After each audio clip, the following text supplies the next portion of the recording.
தொடர்ந்து தாவகைக்கான பிரச்சாரத்துக்கு போலீஸ் அனுமதி நிறுத்திட்டு வராங்க. தமிழக அரசு தாவகத்தை பயப்படுறாங்க. உடனடியாக அவங்க பிரச்சாரத்துக்கு போலீஸ் மறுக்கிறாங்க.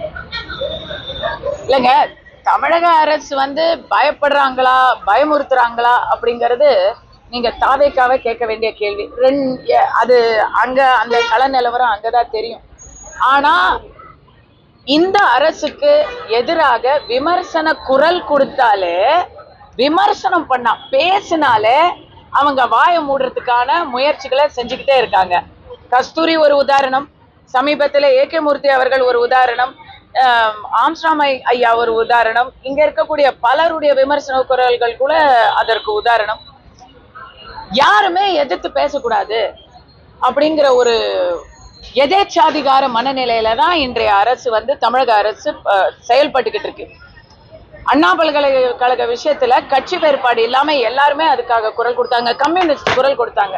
அதை இவங்க எப்படி ஹேண்டில் பண்ணாங்கிறத நம்ம பார்த்தோம்.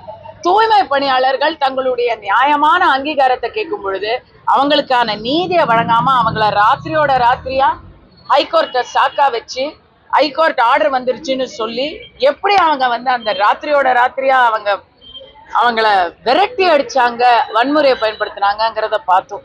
ஸோ தாவேக்காவுக்கு அச்சுறுத்தல், ஆசை வார்த்தை எல்லாமே காட்டுறதுங்கிறது நான் கேள்விப்பட்டுட்டே தான் இருக்கேன். அவங்க முயற்சியை அவங்க எடுத்துக்கிட்டே இருக்கிறாங்க. விஜய் அவர்களுக்கு